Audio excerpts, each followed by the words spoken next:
Packet গণেশের মটরের বেসন নিয়েছি। কড়াই গরম করতে দিয়েছি। দেখো আমার কড়াইটা গরম হয়ে এসেছে। এরপর 1 চামচ গা ঘি দিয়ে দিচ্ছি। ঘিটা গরম হয়ে এসেছে।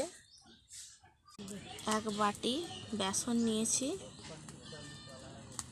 বেসনটা ভালো করে ভেজে নেব। 1 বাটি বেসন নিয়েছি, বেসনগুলো ঘিয়েতে দিয়ে দিচ্ছি। বেসনগুলো ভালো করে নেড়ে চেড়ে ভেজে নেব। আমার বেসনটা ভাজা হয়ে গিয়েছে। এরপর তুলে নেব।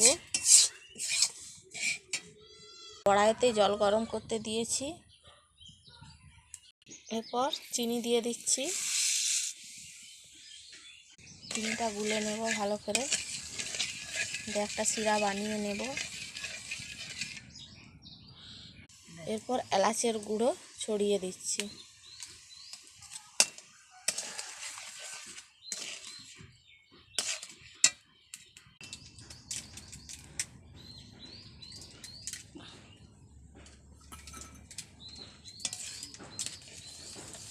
এরপর ভেজে রাখা বেসনটা দিয়ে দিচ্ছি। আমার মন্ডটা হয়ে গিয়েছে, দেখো কত সুন্দর টাইট হয়ে গিয়েছে। এরপরে নামিয়ে নেব।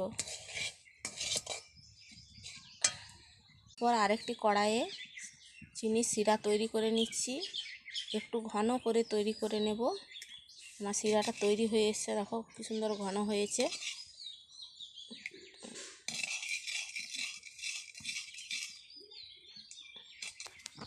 হাতে এরকম ঘি মাখিয়ে নিতে হবে। তারপর এরকম করে বড় বড় গোল গোল পাকিয়ে নিতে হবে। এরকম বল তৈরি করে নিতে হবে। আমার শিরাটা তৈরি হয়ে গিয়েছে। এরপর একটু সামান্য ঠান্ডা করে নিচ্ছি। আমার সব কটা বল তৈরি হয়ে গিয়েছে, দেখো কত সুন্দর বলগুলো তৈরি হয়েছে। এরপর এদিকে রসে ছাড়বো টুপি পরানোর জন্য। এদেরকে যে রসে ছেড়েছি, এরপর রসে ছাড়ার পর এরকম করে তুলে নেব। একটা একটা করে দিয়ে কলা পাতার উপরে রেখে দেব।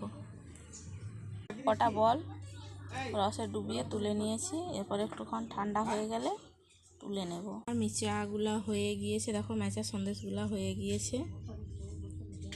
এরপর তুলে নেব। কি সুন্দর হয়েছে না?